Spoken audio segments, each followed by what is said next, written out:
All right, let's dive right in. You're here because you're gunning for that senior tester role, and that's fantastic. But look, that interview, it isn't about just listing off tasks. It's about proving you can own quality.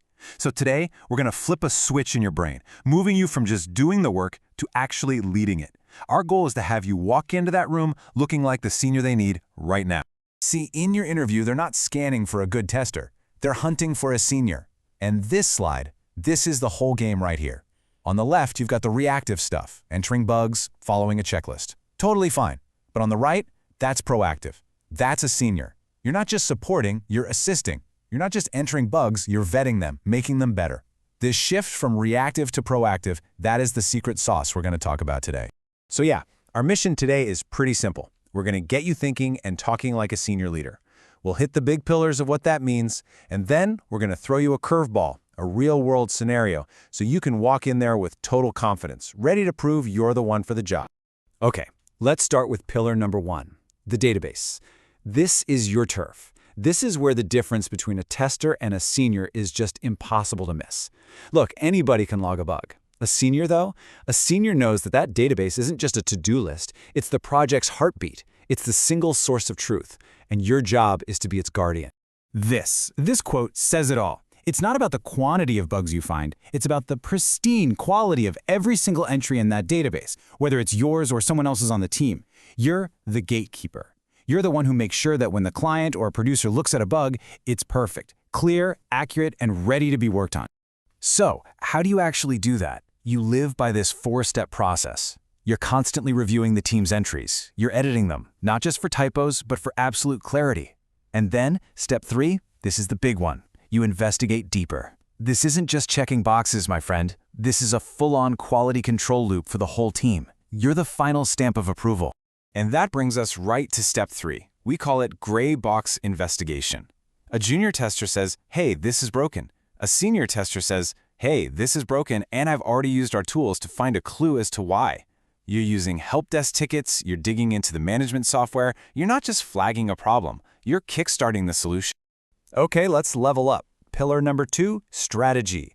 This is about zooming out from your daily task list and seeing the entire battlefield. It's about knowing the project's goals, its weak spots, and where your team's effort is needed most.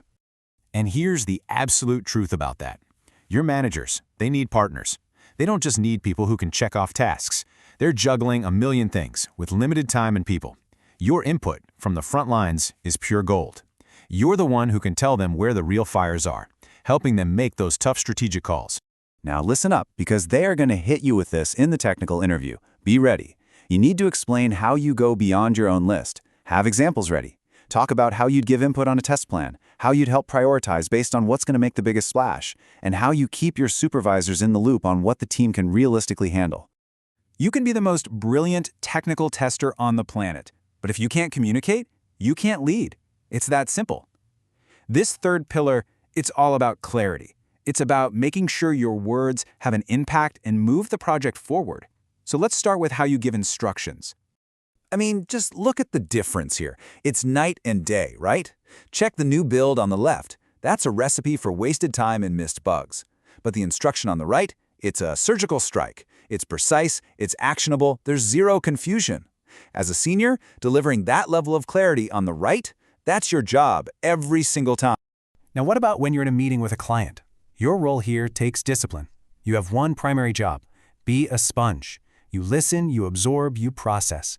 Your goal is to understand what the client really means, and then you package those key takeaways and report them back to your supervisors.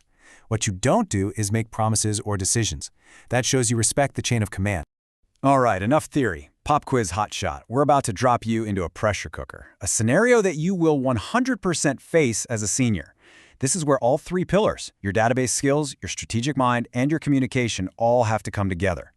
So here it is. An email just landed. The client has an urgent request. Your analysis? It's a 6-hour job. The problem? Your team's shift ends in 3 hours. Everybody on the team is looking at you. The clock is ticking. What do you do?